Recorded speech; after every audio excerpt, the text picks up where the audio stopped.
Good morning. Welcome to another casual garden stroll. It's kind of overcast today, and I think this is the weather for today. As long as it doesn't rain, I'm good with that. I mean, not that we couldn't use the rain, but I need a day in the garden. Before we stroll around, I want to just give you a few updates. First of all, many of you have been so kind as to ask. I've mentioned that Darwin's trying to figure out what's going on with Darwin, and many of you have had been so kind as to ask. So I'm just going to give you, this is not turning into a dog channel, but I just wanted to give you a quick update. And he's right here. Hold on, I'll turn you around so you can see him. Hi. Well, you got to be close, huh? Can you? Here, Darwin. Hey. Hi. Hi. There's Darwin. Okay, so here's what's going on with Darwin. We took him to the UW neurology, something neurological has been going on, which we knew. And we took him to the University of Wisconsin neurology department 2 days ago, which is like, it's the best in the state. So if you're gonna like do these things, like sometimes if you just want to get answers, like you just go straight to the best place. So we went there. Amazing facility, by the way. Met with lovely students. Obviously it's a teaching veterinary hospital. Anyway, long story short, the good news is we have answers. They are not the answers we would have hoped for. They are not the answers we hope for in any way, shape, or form. But it's good to have answers because that helps us make a path forward. And so he's been diagnosed with, well, the only way to confirm the diagnosis is with an MRI, but every sign points to this being something called Wobbler's disease. That's the common name for it. There's some very long thing that goes into it. It's essentially like a narrowing and compression of the spinal cord. So that's why he walks with this kind of strange gait. That's why he's having issues getting up. Anyway, so that's the diagnosis. It's not good news. It's not a good diagnosis, but there's a few things we can do. So now we just have to do some research and take some time to figure out what the next steps are. And while it's a bit of a gut punch to get that diagnosis, it's really, really, really good to know what we're dealing with. Because I always say, like, at least then you have enough answers to get you going on to the next step. So anyway, but Darwin is, he is a happy boy who is, right now, he is enjoying life great. So that is what is the most important. So moving on to happier things. I also wanted to mention, moving on to happier things, go buy some stuff. Today is the last day, although sometimes you know how sales, they kind of push them to a Monday. I wouldn't be surprised if that happens again, but don't wait. Last day for 20% off of almost everything at HoseLink. I think hose reels are up to 15%. I think all the solar lights are 20% off. I think all the watering stuff is 15% off. But a lot of stuff there is 20% off. So if you need some stuff, now's a good time to buy that. Okay. Postcards. I have a postcard. There's dogs barking in the neighborhood, and he is not having it. Okay. Jennifer sent me a wonderful packet of lovely things for what we're calling the postcard project, but often people send other things. Jennifer sent an amazing bunch of stuff. She went to the International Peace Garden, which is in North Dakota. Apparently they were there to attend a concert at the International Music Camp because her grandson had earned a scholarship there. And so while they were there, they enjoyed time exploring the Peace Garden. First stop was a conservatory, which houses plants from warmer climates than those found in North Dakota. Here's the flyer you can see. This is from the conservatory, I'm assuming, with the cactus. She says a sign at the entrance warned visitors that could be a prickly place, which gave us all a laugh and seemed like a fitting introduction to the exhibit. It sits right on the border between Canada and the U.S.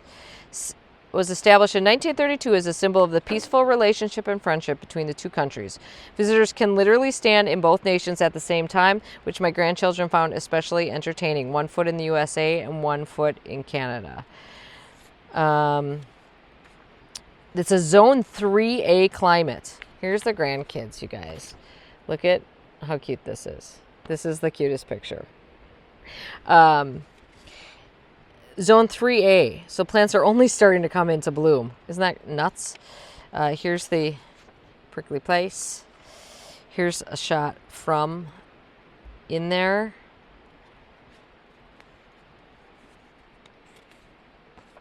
She says, grounds are beautiful with formal gardens, fountains, ponds, woodlands, impressive displays of lupins, peonies, and irises.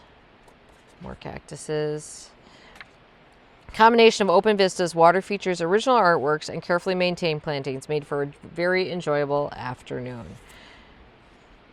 This is a beautiful pond. Check out the lupins in bloom here. So pretty. Here's a beautiful peony. Jennifer did an amazing job with the photography. Check out this iris. That's gorgeous. Beautiful vistas. Look at that clear blue sky up there in North Dakota.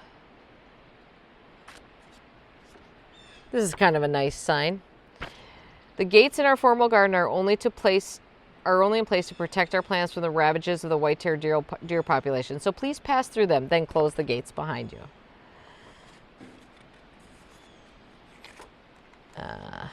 Here's some actual postcards from there.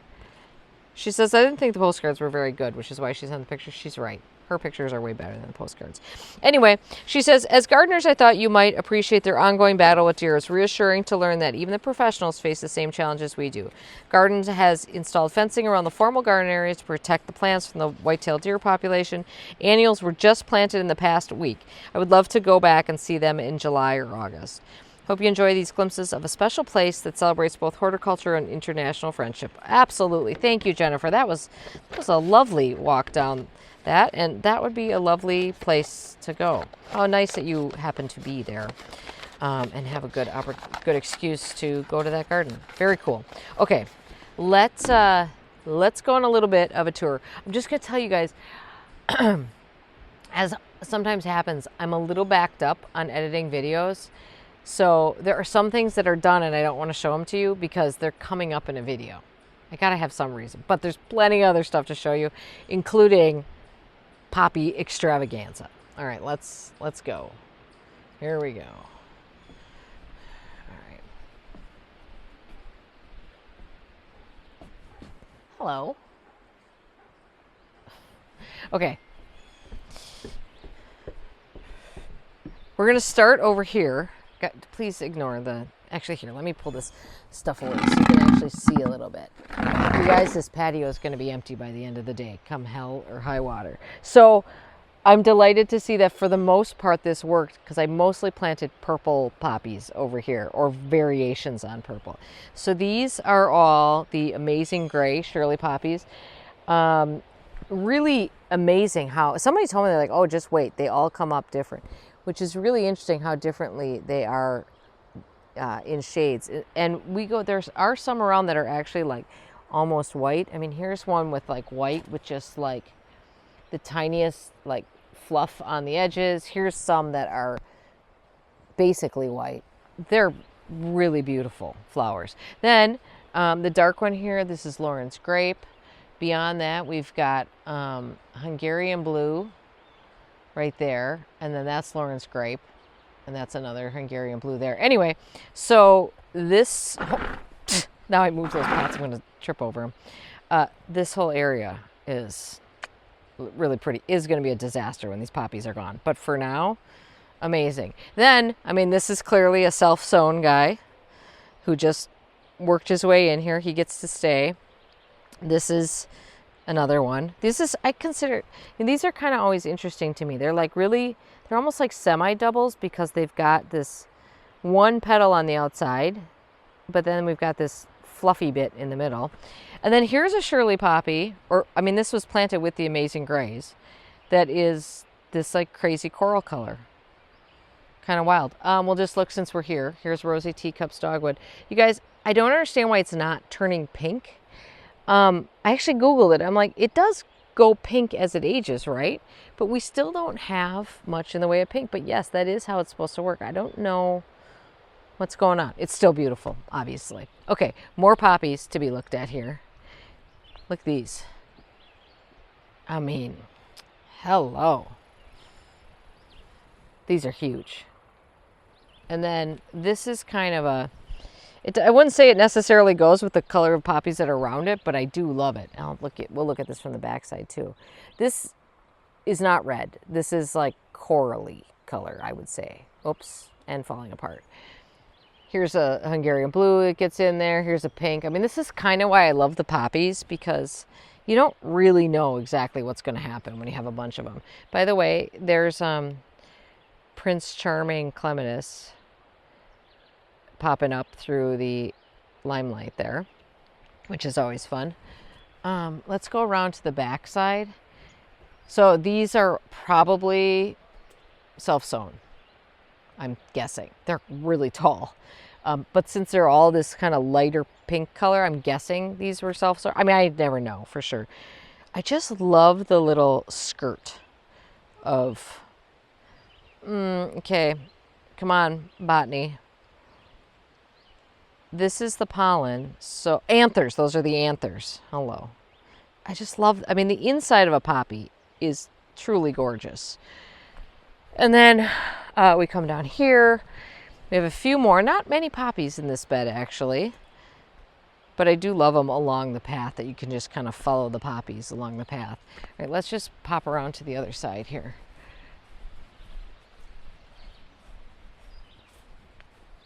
And see these. Now there was one yesterday that was really beautiful and it was all cut leaf, but oh, I'm like, where did it go?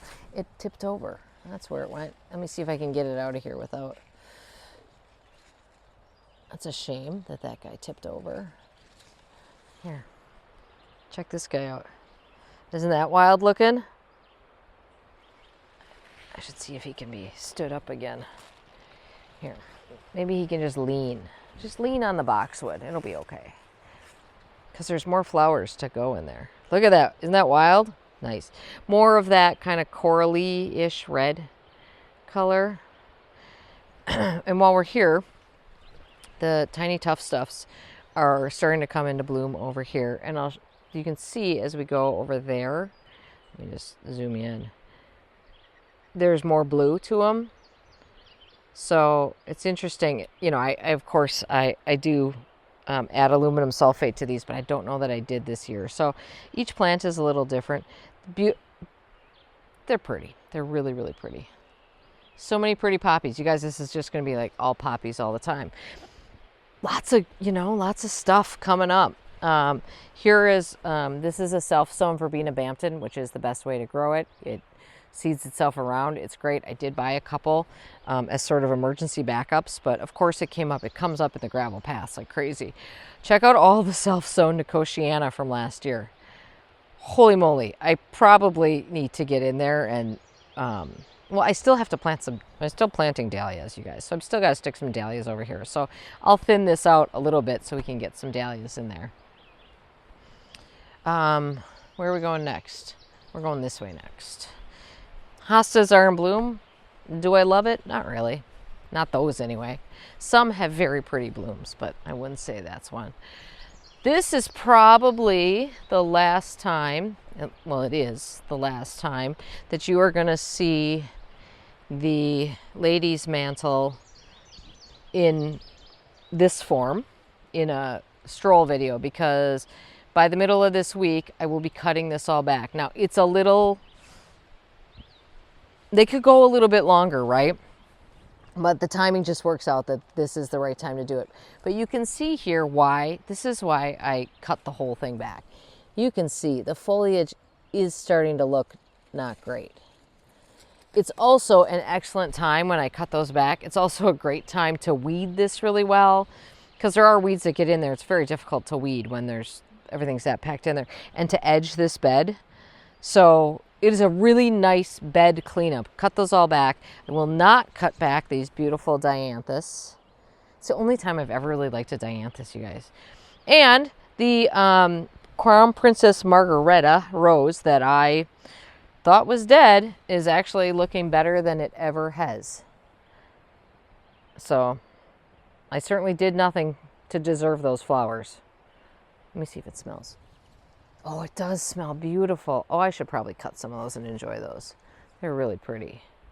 Yeah, so I guess for me, leave the rose alone and it'll figure itself out. I'm also going to cut back probably at least the I think this is Johnson's Blue geranium in here, not the dark one, that's Boom Chocolata, but the one that's mostly flowering. I'm probably going to cut that back just because it's getting a little rangy and I need to, as long as I'm cleaning out this bed, we'll probably do that.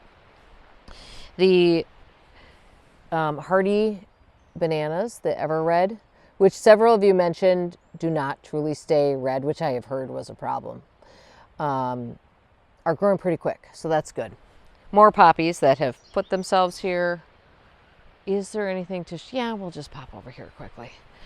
I just want to show you this. The climbing hydrangea is past peak now, so I don't ever mind the blooms when they're looking a little brown like this. I still think they're interesting. They still have the sterile florets on there. Still pretty to me, but this is what it looks like when it's done. I did cut back the Nepeta that was in this bed, partly because I just needed to get in there and plant. I also, same thing, that's all getting a big cut back too, so I just cut back that back too. This will flush out really nicely. Also, I think it'll help, like I put in a few foxgloves, a few dahlias, a few little like cosmos seedlings and stuff like that. It will give them a little room to actually get growing a little bit before that Nepeta kind of eats them up again. They'll be able to hold their own a little better, I think. Okay, let's go this way. The lawn, of course, looks terrible. Just know that the lawn pretty much always looks terrible here. I have a few little things to kind of finish off this little corner of this bed, and obviously weeding and edging and all that stuff. I really would, if I had nothing else to do today, I would do nothing but edge this garden because I love an edged garden and it all needs it really bad. I'm really kind of loving this Iron Cross oxalis that I grew from corms. I think they're corms, bulbs, whatever. And I didn't expect to like the flowers on them so much. I think they're super cute. We'll pop over here, see what's happening here. We are starting to get some flowers on this clematis that has had several tries of being eaten by various critters, but we are starting to get, so the flowers are really pretty. They're just dainty white ones, kind of similar to the flower on Sweet Autumn, but against the purple. And I mean, look at how good that foliage is holding its purple color. Oh my. Well, that stacky's just tipped up right on over. Why is it doing that? It's also huge. Huh. It's a little messy in there, no? I see a lot of things that could use some weeding. You guys, sorry about the language. I'm really sorry about the language. You guys are so, oh my God, I'm sorry. You guys, there are so many freaking snakes in this garden. And there was one in, something ran, and I'm pretty sure it was that. There are so many snakes in this garden this year. They're all garter snakes. I know they're harmless. I hate snakes. Hate them. I actually am getting better about it because I have seen so many this year. You guys, around every freaking corner. And I keep forgetting to like carry around a bamboo pole with me and like poke around in a garden before I walk into it. That is what just happened there. See, and now that's why that garden isn't weeded. Because now once I see a snake in there, I don't want to go in there. Oh, sorry, I didn't mean to swear so much. Oh my God. I know it's so ridiculous, but I don't like them. I mean, you know, I think they've always been here. I don't know. I thought we had an agreement where like they were going to live here and not let me see them, so I could operate under the assumption that they aren't here. I cannot see this problem. There's like all kinds of beds that I like don't want to go into now because I don't want to run into a snake. Okay, sorry, moving on with the tour. Okay, again, another spot. Snake loves to hang out underneath this, the whipcord there. But this is quite exciting. This is Spigula. I think it's apple slices. this is the first time I've had a spigilla over winter for me. So I'm really excited about it because I love spigilla. But it has just I've never been able to get it to overwinter. And sure enough, there you go. Love it. I'm really excited about that. I see now I'm like, now I want to weed, but I can't. I think we talked about Astrantia last week. It's still looking beautiful. And it does look beautiful for a long time. And in fact, these blooms actually dry really well. Now, I think some people have told me that they just keep deadheading it. It keeps flowering for them. I'm pretty bad about doing that, but I will try this year because it's so pretty. The goat's beard is starting to look a little tired. Also, that's okay. And, you know, we've got hosta sticks back there, whatever. But the front looks pretty good here.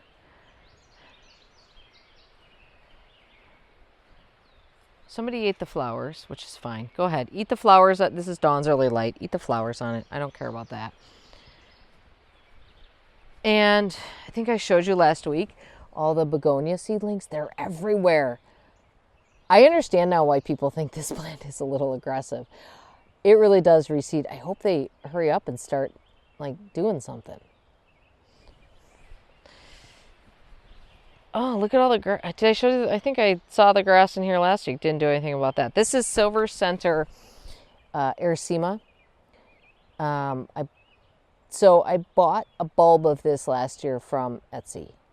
Loved it. It was destroyed in this whole issue when the electricians came through. So I bought more, and this is one of them. I see another one coming up there, and I've got two. I actually bought 4 of them this year. This sculpture is not its final home. It's just here for the moment. It was in the big pot and just had to go somewhere. Oh, I love this. I think I even showed you this last week, but it looks better this week.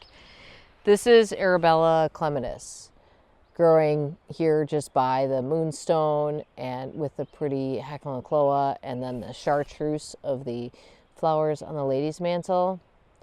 I mean, you can't really go wrong with a blue and yellow combo, which is essentially what that is. And then we also have some Dalmatian peach foxgloves blooming in here. That's the foxgloves that I planted all over the place. Now they were new this year, so whether we see anything with them this year in terms of flowering, sometimes you can get those to flower first year, but not always in our short season. Oh, I did want to show you this. Here, let me back her up a little bit. I think these are both Ellen thalictrums here. They are, I think, the tallest thalictrum. They get quite tall. They're so good in this border. I mean, I love a thalictrum. I love it that it's see-through. And some of them have these dark stems like this one does. This is very tall. That's 7 feet tall flowering for sure, I would say. Anyway, really pretty in this spot. I think it really adds important dimension that this bed is lacking, to be honest. That's part of the reason why I planted the elderberry down there, was because I knew we needed some more height here. So this elderberry presumably will eventually provide that. There's more thalictrums here now. I don't know which one this is, but this is the yellow flowering one. And they don't seem to be standing themselves up quite as nicely as the ones over here. Baby Joe Pieweed has made a recovery from the great debacle, as has that stinging nettle right there. Who's going to pull that out for me? Feverfew, I got to make some bouquets, because isn't it Feverfew just looking so, oh God, it's so cute. It does seed all over the place, which I think I'm good, I'm good with that. And then I love how this area is looking. I think I showed this area last week too, but there's just a very kind of calming thing happening in this part of the shade garden, I think. And I appreciate this is Astobe is Astobe chinensis visions. This is just the straight visions, and it's performed really quite well for me.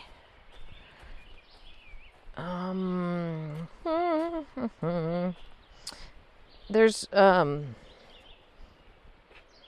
is it Empress Wu hosta, which doesn't get enough water to really do its Empress Wu thing, but in this case, it's actually looking pretty good this year. And then like this enormous polygatum there, right? Polygatum, Solomon seal. Huge leaves on that one. Love it.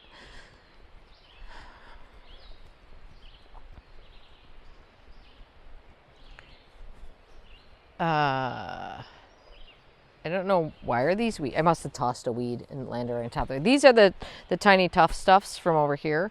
Those are the ones that I planted last year versus the other ones that have been there for eons. And those are looking really good. Now those have not been treated with anything, so you really are seeing more of the pink, which you would expect. And the eclipse hydrangeas are starting to flower. Pretty amazing. I did not expect them to flower so well this year because these were really tiny when I put them in. So, but you know, the flowers are a great bonus for those, but it is such truly black foliage that I have seen a snake in here too. So again, I'd love to pull that weed right there, but I don't want to reach in there. I got to walk around with a stick and just batter stuff around. As long as they get out of my way, I guess we're going to be fine. I got in trouble on Instagram the other day for pulling oxalis because it's an important food source and blah, blah, blah, blah, blah. Yeah, you guys, don't worry. For every oxalis I pull, there's 50,000 more in this garden that are feeding whatever eats them. So don't worry about it. There's plenty to go around. Plenty for me to pull, and plenty for somebody to eat. The plant pile is highly diminished and should be gone by the end of the day. I think I said that last week, which clearly didn't happen, but we're close. We're so, well, okay.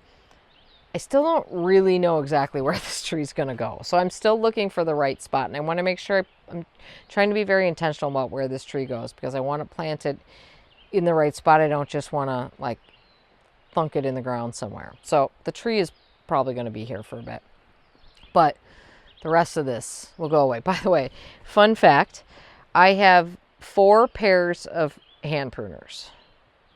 One that is the better one and then 3 other ones. Currently can find none of them. I have a mini version of like a medium size of those of pruners. Can't find that one. And now I'm down to like my tiny little snips. I can't find any gardening gloves. They must be scattered all over. This would be so pretty if I had gotten in here sooner to get this beautiful Pearl d'Azur clematis going up this trellis. But it's a gorgeous one. There's a chance I could still, yeah, see, I could still get in there. And I have the ladder out actually. So I could still get in there and get those trained upright. Let me zoom you out a little bit. So that we can go more up this clematis because it does look kind of dumb that there's nothing that far up. Everything's growing very slowly. It will start going quick here, but you know, I mean, I'm looking forward to these castor beans being huge here, and this front border starting to fill out. There's a lantana that's new for next year in here that is basically white and yellow that's just starting to flower. I mean, I like lantana. I don't know how much it likes here because it's just not that hot here, but I don't know. Let's just take a quick look at the rest of this border. I don't know what lily that is, but it's nice. The flowers are quite large. The end. Lots of clematis are blooming around right now. Here's another one. I don't know. I'd have to get in there and look it up, but that's a nice big one right there. Oh, there we go, pulling more weeds that thingers are supposed to eat. I always love this Welsh onion in here. I have another one over there by where the purple poppies are. I just think it adds such good shape and form to the garden. And then in the front here, you know, I had planted up, so there's a bunch of little like ground covery things in here. So we've got the lobularia, that's white knight. I've got this, this is Mexican fleabane, Aranthus carthusian, the K one, that I grew from seed. And that is in here. And that's what I primarily want to be growing in here. That's the main thing that should be flowering here. But then I stuck in like a Safari Dawn James Britannia here because I had one of those left. But hopefully these will start. I mean, I love these little daisy-like flowers. They're like a little bit on the weedy side, which I kind of like the informality of that. So hopefully this will all fill in here soon between those things that are planted there. So I think that's the tour for today. There are other things to show you, of course, but like I said, you're going to see those in other videos, hopefully very soon. So have a great day in your garden. Thanks for watching. I hope you're having a productive and enjoyable and restful holiday weekend if you're in the U.S. And if you're not in the U.S., I just hope you're having a great weekend. All right, see you soon. Bye, everybody.